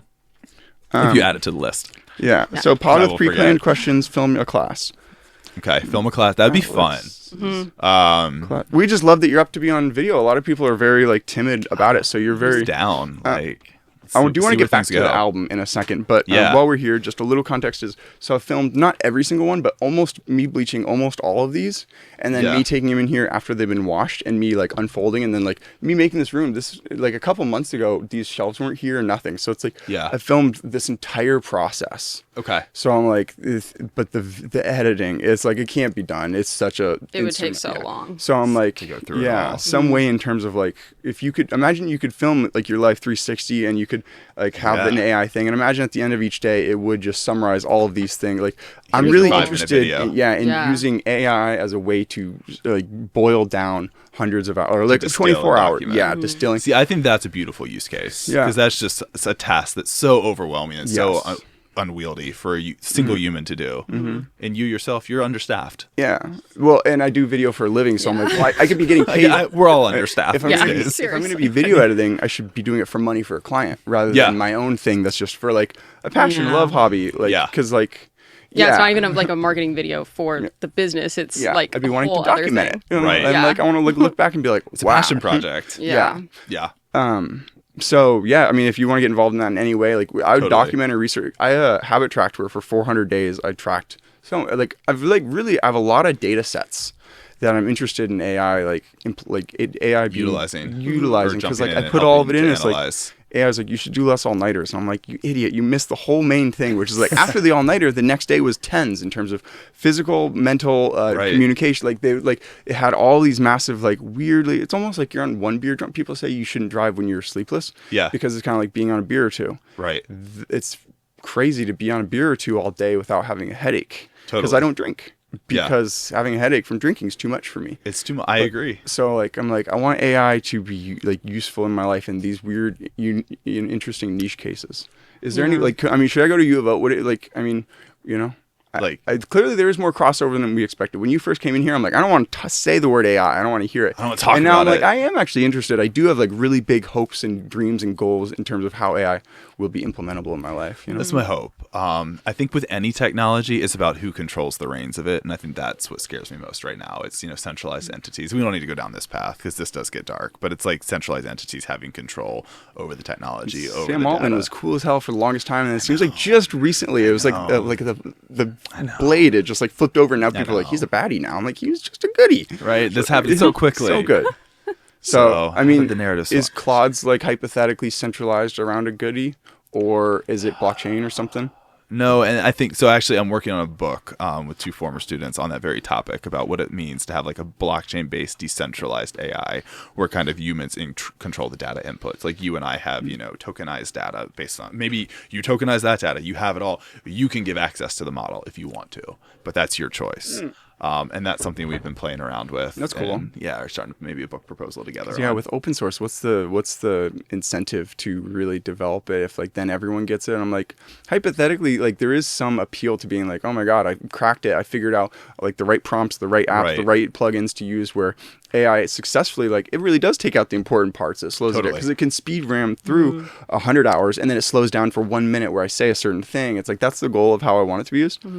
And if I did that, I would want to license it to a company because, like, so it's like the blockchain method of doing it. Because my understanding is that almost everything else is just open source for the most part. Exactly. So I think what the use case of blockchain, when we think about it, is it's kind of just digital identity, but digital identity for yourself and for your data, and then you having the ability to grant access to it is how we are thinking about it. I like it, and I'm all for sharing. Like ideally, I would share it. Like, but I'm like, I wouldn't want to just share it immediately with Oracle and Salesforce and like all these like conglomerates that I'm like, they've had their time in the sun. Like, give me. And they 5 already have your here. data anyway. Yeah. So I think that's why we're thinking, okay, how do you, like X, Facebook, Meta, whatever, Instagram, they have everything you ever generated as it is now. So how do you take back that data? How do you have control over it? And then how do you grant access to it for these models and these agents? I believe we're in the deep end. We've jumped into the intellectual deep end. If you grab hold of me, I'm afraid we'll both drown. We can pull back out. Yeah, going to albums. Albums. Yeah. Great. So I had an album come out 7 years ago. Okay. On my 20th birthday. Sounds horrible because it's a 19-year-old made it. Okay. But I'm about to go, like literally the music that was playing when you came in here today. Yeah. Normally I'm playing Yay Leaks, the GOAT. Yeah. But I'm getting ready for my own album, and I edited it all. They're songs from like years ago, like half finished, but instead of not putting them, this is actually the perfect person to talk to. They just sat on my desktop where I'm like, they're too flushed out to just like throw away. Yeah. But I kept being like, oh, I'll get back into audio at some point. Like, but now that I'm into video enough, I'm realizing I'm never going to go back to audio. Audio is lower fidelity, bringing it back to like the clothing. So I'm like, I think I'm going to stay with video. So I'm like, okay, I should just take those, master them, and just put them out because I think personal creative achievements, like feats of endurance, creative endurance, are going to be worth less as AI. Because like someone could make an AI album, maybe today it's going to sound not great, but in 5 years, it's like it'd be hard to prove like, oh, you as a human being made this album. Right. So I kind of want to get it published while that's still some level of an accolade. Like people say the internet before 2020 is like before AI started like populating the photos. It was different, it was and like different space. The things. So I think there will be an archive of the internet before maybe 2025. Maybe it'll be it's already past like 2022. Yeah. And it's like the things that have been published to YouTube and Google Photos. People will use an internet from before then to not get any AI results. That's a conspiracy theory I have. So if we haven't made the cutoff of like when the internet's gone, like, okay, it's just feeding back into itself, the feedback loop. So I want to get as much stuff that I have published. I have a screenplay, like a full feature-length screenplay. This I made like 5 years ago. Okay. I have another one at 80 pages. So I'm just going to also get that the last 10 to 20 pages. I'll have 2 screenplays out. A really shitty book. Really, it's not even a book. I don't know. That was my early, anyways. But I have 2 albums coming out. They're each like maybe 16 minutes. Would you listen? Is there any chance you'd be able to like give thoughts? Because I'm still changing the names. Absolutely. Yeah, that's what I'm talking about. Fun. Add to the list. Nice. Love it. No, this is just this. These are the creative spaces that I do not think AI can recreate. It can make things more efficient. It can help with ideation. It can help in so many processes. But these types of engagements, these types of exchanges, I don't see having with the technology. So you just said ideate. So you're bringing back to when I was like, hopefully I'm not too aggro. I touched on the polishing. I do want to touch on the other side that you mentioned, which is the ideating. This is a big way in which Kenzie and I differ, which is when a new, like, oh, we need to get this done comes up. Kenzie's like, okay, what's the industry standard? What are the best people doing? Like gets all the options. And then I like to get a sense of what's out there. Get a sense for what's out there and essentially be like, what's the best way forward? And I am always like, okay, don't take any information in whatsoever. Because I at least don't think I'm good at, once I've taken in inputs or ideated with ChatGPT, I don't think I'm good at pretending like those don't exist or like coming up with any that aren't good. Go back to what's like, it's what's it pure, called? if you will. Like, with like a number, grounding, or you ground the. Say we're fighting over a price of how much we're going to pay for something. I throw out the first number, like that. The anchoring effect. Anchoring, yes. Yeah. It anchors the entire concept. I do agree with that. So that's AI with the polishing and the ideating side, where I think it's not so good. So I think with ideating, it's all about the prompt too, right? Because you can go in and be like, hey, I'm thinking about this. Give me 10 different ideas. And then it's generating the ideas. And then you're right. You've grounded yourself. You've anchored yourself. That's where you're starting from. Yeah. Emotionally. You're essentially like, okay, we're on a path now. You're path dependent with the AI. So to your point, and I do agree, like there is something beautiful about going for a swim, going for a run, going for a walk, thinking on something, like seeing where you go with it first, and then bringing it in and just seeing, okay, where can we take this with maybe technologies infusion? But it is still more like the kernel of the idea really came from you and your lived experiences. Going back to albums, why are artists' first albums oftentimes their best? Because it's all their lived experience up to that point that they're capturing, right? And then, the sophomore album is when they're like, okay, this is someone who can actually do it again and do it a year later, because that's what the audience wants, and that's hard. Yeah. And that's especially facing fame and money and being able to hang out with whoever you want. It's like, that would be hard to focus on work if, you could be like, had all the money and celebrity friends in the world. To be like, exactly. But those debut albums, they capture so much richness and nuance and just experience and pain and euphoria, just everything oftentimes is just rolled into there. And then so I think you do lose some of that if you try to infuse the technology too soon. And like that, what are you thinking about? Like, what's your journey? What's your context? What are you bringing to the table? I've never heard that with like people's first albums are good, like their best, but I've heard it with movies, because like filmmakers try to make a franchise, they try to make the sequel, and it's always like often horrible. But with music, I guess when you were explaining that, I just realized I'm like better ideating. Like I listening to my album in hindsight, I'm like, oh my God, okay, don't do any of that, cringe. Have lyrics be more vague, but more interpretable in different way. Like I learned so much, And maybe best is a strong word, but there's just something they capture a first album. Like, of course, there are some, like, I'm thinking about various discographies right now. Like, yes, like Blood on the Tracks was Dylan's like probably 7th album and probably his most brilliant. But some of his early work was very good too. Lyrically, like I think what was it, Highway 61 was his first album, and like what's it? Dylan. What kind of music is this? I don't think either of us. Oh, Dylan. Bob Dylan. Sorry, Bob Dylan. Dilly Bar. Dilly Bar. Yeah. So like I do think like there is some true, just like there's something. Maybe it's not the best. It captures something that's uniquely of that artist. Yes. In that first album. Yeah. For anyone listening to this who's in that situation, if you are making your first album, you want to capture that, wait until you're about 23, because anything you do as a teenager will be cringe with retrospect. Like that's the whole thing. Is I did capture that, and I did capture, like, I was interested in Bon Iver and Kanye and and Jack Johnson. Those three matched together, like just make a really awkward. Hard to emulate. Like, and even as I said it, I was going back because Taylor Swift came to mind. I was like, wait, her first album wasn't great. But it captured, she was like 16 or 18. But like it was some of her later work that actually was really lyrically brilliant. I'm excited to listen to that. Yeah. That's not one that really like comes up on my I'm gonna listen to Dilly Bar's 7th album. I really haven't listened to much. Blood on the Tracks. It's probably my favorite. A little hard on the ears sometimes. No, like I haven't heard that specific one. Obviously, Man and Me, killer. Like, I'm a fan of Big Lebowski and whatnot. Like, I really do tie music to like movies and like TV shows a lot of the time. Like that's how I think of Bob Dylan. I think of, and obviously the Jimi Hendrix documentary where it's all along the Watchtower, like where it came from. I think of Bob Dylan. I think of those two ways.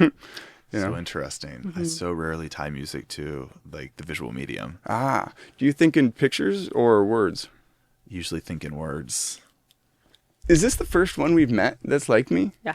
Almost everyone thinks in vivid imagery. Imagine you close your eyes and you think of... I see nothing. I see words. Oh my! To the point where people are like, "Wait, you can't depict a space." Like, no, this means like nothing to me. aphantasia. Why are you asking me to depict a space? Like, that's not like stop. Wow. I mean, Kenzie, it's been hundreds of people I've asked about this, and I haven't ever heard someone say that. And I think that way. Yeah. And I think it's rare. Yeah. It has pros and cons. It's a spectrum. It really is a spectrum. Because I can dream, and I can have imagery in my dreams. I don't dream. Yo, so you're even further than me. I haven't remembered dream in a very long time. I'm not saying I don't. I said I don't dream. That's not true. It's been a very long time since I have any recollection of a dream. Okay, and I have vivid dreams. In the hypnagogic state and when I'm asleep, I have mental imagery, but no time during like a wakefulness that isn't like that, like half asleep, half awake state. Do I have any imagery? But everyone who I realized I talked to, that's why I went from writing a book to a screenplay, is I wrote the book and there was no like imagery whatsoever. It was written like a screenplay, which is either you set the scene and then there's dialogue. So I'm like, I do better as a screenplay. So when I had this moment where I realized this was I was talking with someone, because I do read a lot of fiction, and I think it's one of the most beautiful ways to understand the human experience and to empathize and just be in someone else's shoes. And I was talking with someone about fiction. It's probably like 4 or 5 years ago now. And actually, I think it was my partner. And he was like, well, don't you envision what you're reading? Like, don't you put yourself like, if it's a book about war on the battlefield, or if it's in New York City, do you put yourself on the streets? I was like, no. It's like, what do you mean you don't? I was like, I don't put myself on the streets of New York City. Like, I've been to New York City. I know what New York City looks like. I love New York City. I was like, but if I'm reading it, like, I see the words. What if this is necessary for me to understand like some point, or like what about this is necessary for me to get the kind of thing the way I read it? What's the abstraction? Anything about like the flowing fields in East of Eden? Like I read East of Eden and I liked it. Going back, I don't think I'd have the bandwidth to read that again, because I was just going through. I'm like, I really liked the story of like starting with a parent and a young kid and then going up to his kids, and I'm like, that's a crazy story. And that was the first kind of experience. But I'm like, oh my god, it was so long with so much imagery. Yeah. So you still like fiction though? What kind of who are some authors that are still fun to read without? Who are some authors who are still fun? Like, who are your finding a good fiction book, I feel like is challenging. Yeah, that's a great question. Top books in general. Just throw off some names. Don't think. Think less. Just start naming. Less. Start naming. Like, so you're still buying time. The Sympathizer was fantastic. Sympathizer was really good. I like anything written by Louise Erdrich. Cool. I think she's fantastic. Keep going. Give me 3 more names or titles. I revisited Vonnegut recently. Okay. I remember calling Kurt Meister. I've never multiple times. I called my mom multiple times. Like, Mom, I can't get into Slaughterhouse 5. It's not making sense. Like, and I was like, what is time? Like, where are we? It was so confusing. And then at the end of it, I called her. I was like, oh, I get it. It's so good. Wait, so what do you think about time? Because I have a Google Doc called the Manifesto of Time when I was taking copious amounts of DMT. And prior to the LA trip that funded the podcast and everything. Came from this really weird, odd time in my life. It was bizarre. Where time was the biggest reoccurring thought that I couldn't escape from. So I'm curious your thoughts. I mean, I oftentimes, when it comes up, I'm like, it's a social construct, right? It's not real. It doesn't this measurement of time. Like, sure, we do it to. I showed up here today, at the agreed upon we do time. it to bitch at each other when I'm in the right and you're in the wrong. And we do have these social norms that emerge. Like, okay, like the Germans are on time, the Spanish are late. Like, sure, there's, like cultural norms around time that we've experienced in different places. But yeah, I oftentimes say it's not real. I oftentimes find myself saying time's not real.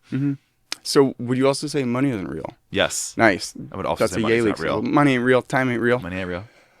Yeah, it's a weird, interesting thought, but then you live in reality and it's like, it is real functionally in terms of your day-to-day life. It is real. So it's like, you can go beyond these transcendent states of like under recognition or understanding, or of like, cause like, if like say, a family member passed and you had 5 minutes to talk to them or an hour to talk to them, that hour would be a lot different than an hour sitting on a bus or an hour holding your hand on a stove. Like those 3 different things of time are very different, so it's, I'm curious. You have a very formed idea of like a lot of these like concepts.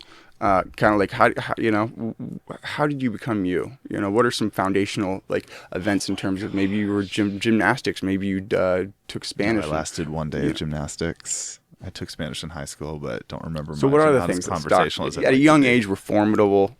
Formidable young experiences. Ideas, Wow. That's such a fascinating question because I think it also...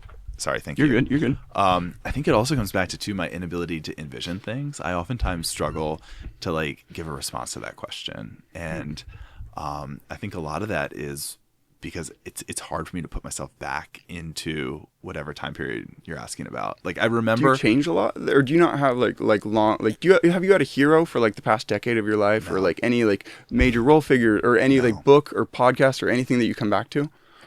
No. Whoa, so you're like very in flux in your life. I think a lot of it is like there's continuous stimuli though. And even when you asked about the books, I was like, damn it, there's ones I've liked. Who wrote them? Or what were they called? Like I remember the emotion, I remember the feeling, I remember the journey of the book. It was part of a process at that time, and I'm sure I projected onto it where I was in that moment, right? It was a mirror back to me of like, oh, and if I read it what is time? If I read the same book 4 years from now, I'm sure I'd read it entirely differently. Oh, yeah. Krishnamurti books. I started reading it once a year for a while, and then like by the third year, I'm like, okay, this is like weirdly like an Eddie. About that book. Weirdly like an Eddie. Like the similar like my life would like get very serious and introspective. I'm like, I need some fucking time off the introspective. Tech's doing it enough, right? Lately, Greatest Salesman in the World was very foundational. Kenzie and I read it 3 times a day for 10 months. Wow. Okay. Which comes from Matthew McConaughey said the thing that was most formidable to him, besides for his parents, was this book that he found, and he actually read 3 times a day, quietly when you wake up, quietly after lunch, and then out loud before you go to bed. It's just like 10 pages. Okay, so there's 10 different scrolls. You read each one for 3 times a day for a month. It takes like maybe 10 minutes to read each 10 time. minutes, 3 times a day for 10 months. Okay. So that was pretty formidable. Kanye has been like since elementary school, middle school. Like my youngest memory has been just being like a lot of villains, like Martin Shkreli in the stock space. That's how I learned everything about that. I was like, I want to come up with a less cliche, like dumb way of saying it, but like all my heroes are villains in terms of like all the people who I really deeply look up to. Like I was reading to Kenzie about Ted Kaczynski talking about tech last night. I'm like, I don't know, the guy made some sense, Because like I've heard of him in like shows. That's like how I've heard of that person, like the Unabomber. I don't know. It's a great It's always name. a reference. Exactly. Exactly. He branded really well. But I'm like, I really don't know why he did what he did, or even really what he did until, we were reading about it last night. Yeah. And it's like coming into all of what we're talking about. He, in 1978 was when he started it. So you think about how much technology there was then. He was saying this is a detriment to human connection, human relationship, human and so he was trying to bomb people like you. Like you'd get something in the mail and it would just discourage people from researching it and like furthering the technological advancement. The technology. And there's, it's interesting that like last night we were reading about that. That is kind of funny timing. Yeah.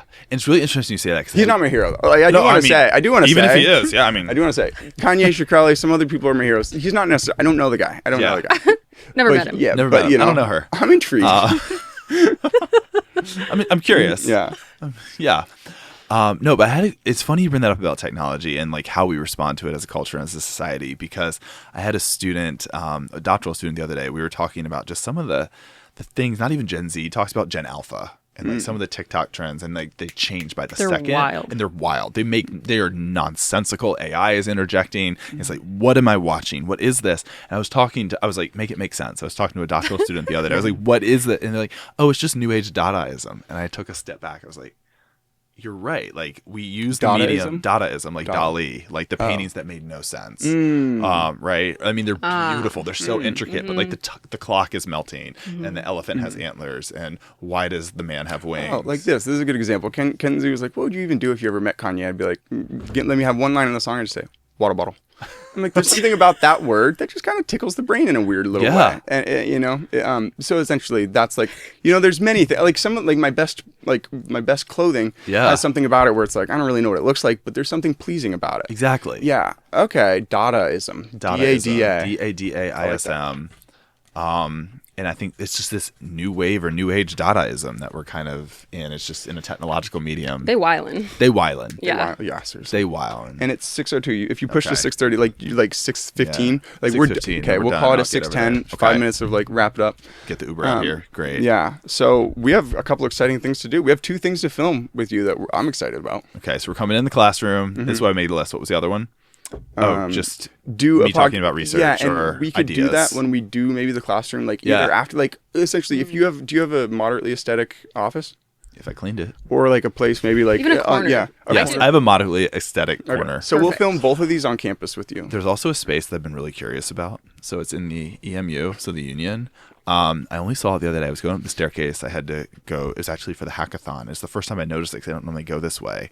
And there's this chair, like this plush chair, but like Alice in Wonderland-esque. If I sat in it, it would engulf me and like probably sit like 12 more people. Can we go there? Yes. Even just to see it? Yes, that works too. Amazing. So we can take a field trip, and if it's aesthetic and maybe the light's hitting Anyone it right. can go to the EM. Anyone can go to U of O campus. I forget that. I don't know why. I know, yeah. right? It's very public space. Yeah, like it is public. weirdly intimidating. Truly anyone could go sit in that chair. Yeah. Oh, I think. perfect. Yeah, but Right. more or less, I'm just like, I mean, I haven't gone, so like, I have it weirdly in my head too. Of I'm like, well, I'm not a U of O student. Well, and I never shouldn't went go. to like So it was hearing you say it that I'm like, college no, fuck that, we should campus go. really, because like Yeah. even when I was at Lane, it was all online. So I'm just like, it's very foreign to me. Oh, to go to Yeah. the physical space. Yeah. But this chair fascinates me. It's intrigued me since. Actually, I'd forgotten about it until just now. But I'm intrigued. I am intrigued about it. I'm intrigued about it Yeah. now. Maybe so we'll plan to get there like half hour to an hour before your lecture class. We'll swing by there and just like see it and get a sense for it, and then go set up in class, film Great. you, and then maybe go eat lunch quick and then go film your wherever we are. Love that. And then boom, like that's a one day, 3 maybe 4 hours max of us on campus filming, and we'll have 2 different things that we can then like if it's good, obviously you can use it for whatever, but we can then be like hopefully be like, aside from doing the podcast with grad students and like professors, I'm like, I have like a really deep interest in helping people explain themselves. People just want to be heard. People want to communicate. People want the things that they've spent all this time boiling down these thoughts in their head. People want to relay it to another person. That's what makes people happy in life. That's what makes people Feels so good. Sharing. Yeah. So I want to assist with that. Being seen and heard. Love that. Thank you. Completely on board. Yeah. It's a great thesis. Yeah.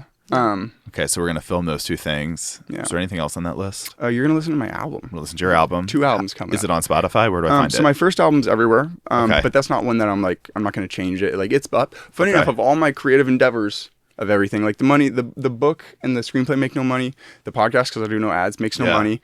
The album, it randomly gets used on Meta Reels. So like once a year, I'll get $350 from just Hey, that's something. How funny is that? That's part of the reason why I'm like, I'm gonna put out 2 more. Like, I'm like, See it what could happens, be a 21 song album, but I want to have it. They're 2 different vibes.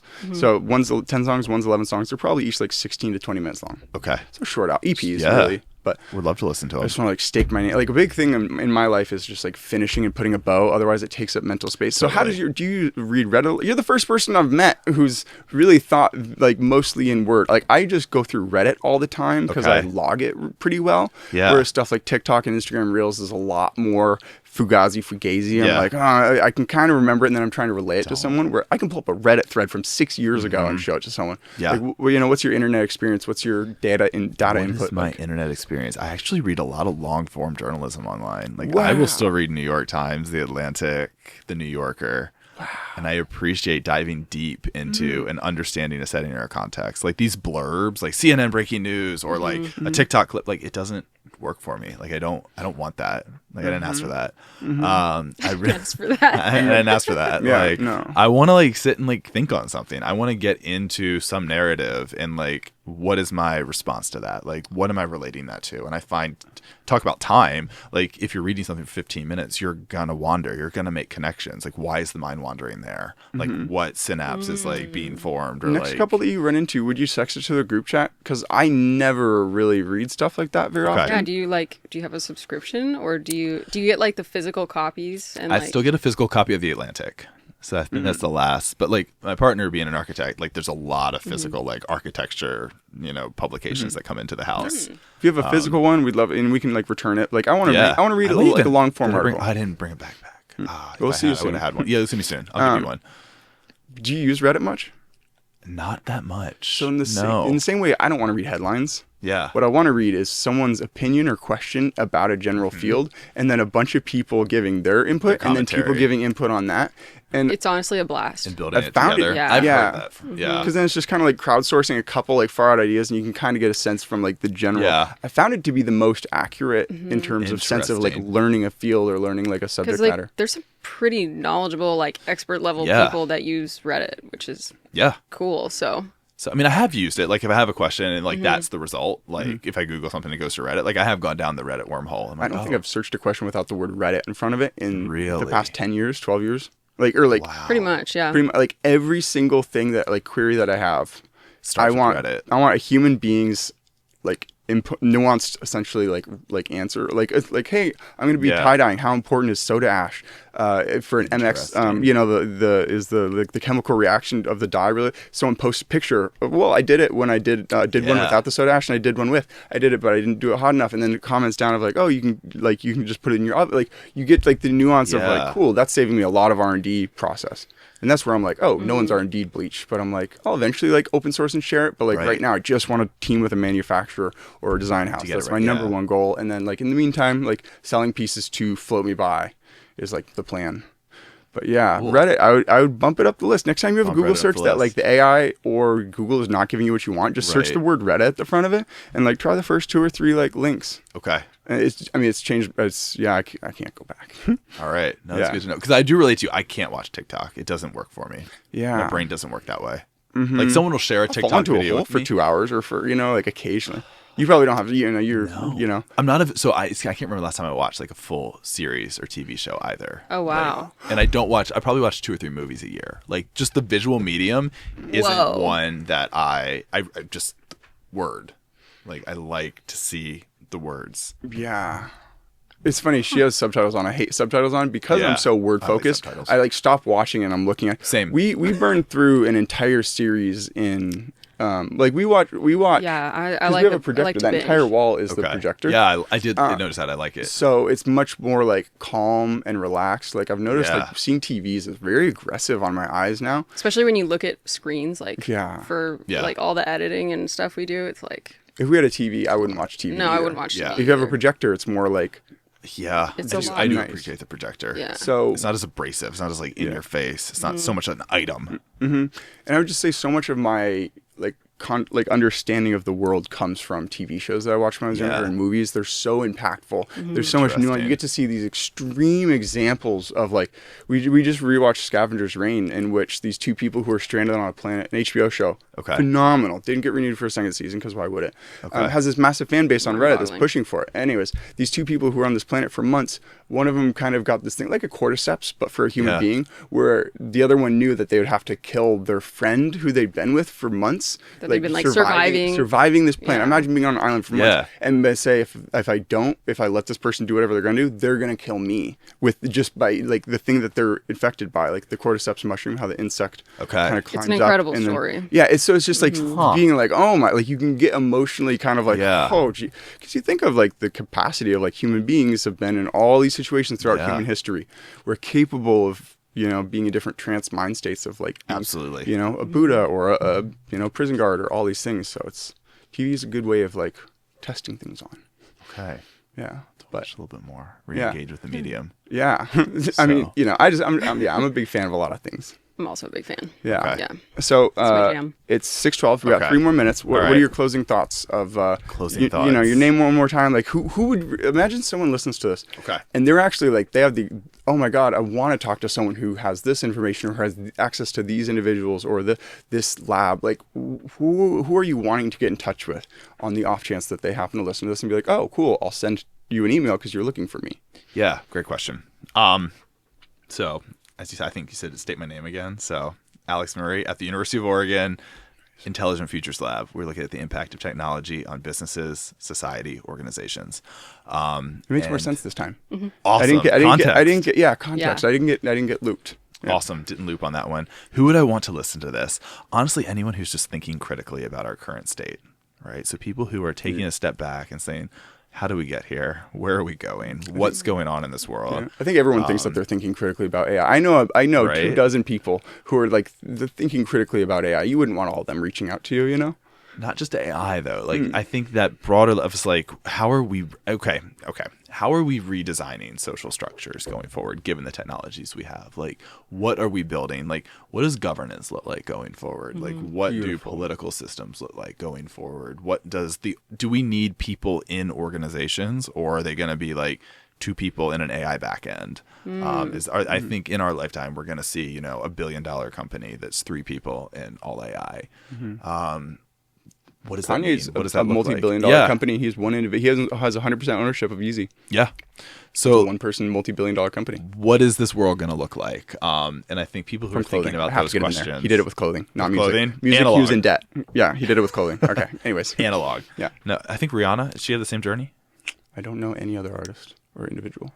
But when I she say made her when billions I, off of clothes. when I asked, yeah, like, I think so. Yeah. when I asked, like, oh, like, what formed you? It's like, that's how formative it is. It's like, I made an album. Because, you know, like, he made music. Yeah. I made clothing. It's like, I'm walking in his footsteps. No, but it's like having someone, like a role model out there doing things in a different way. Yeah. Like, I want to think more on that question. Cool. I'm looking forward to it. Like, I think for me, it's always just been osmosis, just the sponge of everything. Beautiful. What's coming in today? What are we connecting to? Yeah, and then honestly, it's the right prompt. Honestly, going back to AI, let's bring it full circle with AI. That question you asked at the end when you first said, "What do you want people to know?" I'm like, I don't know. If you prompted AI, "What do you want people to know?" The hell knows what it's going to say. But if you prompt me, there's all that like corpus of information and experience from which I'm going to draw and craft some sort of response. Like some answer is going to come out of my mouth, and I think it's usually pretty indicative of what I feel. 10 years ago, I probably would have just spewed bullshit. But like we grow, right? We learn how to like, what do we feel? What is this experience that we want to share in this world? And I think it's all about the prompt. But that also goes back to why do we converse? Why do we get together in person? Mutual prompting. I love it. Yeah. Nice. You said good question many times in the show. I appreciate it very much. I've been practicing my prompting over the 170 episodes. I'd like to think that like hopefully this podcast is a little bit different in terms of like there is no goal or direction. I loved it. But yeah, I'm open to feedback. Next time we talk, I'm gonna get like your kind of longer term foundational things, and I'm like I would love like your breakdown of like how could I improve, or like what are your thoughts on like because I want this to be weird and different. Like hopefully it can't be put in a box. Weird and different is great. And I would love to see more of that. I love it. This has been a great show. Cool. This has been fun. Thank you. Look forward to recording with you.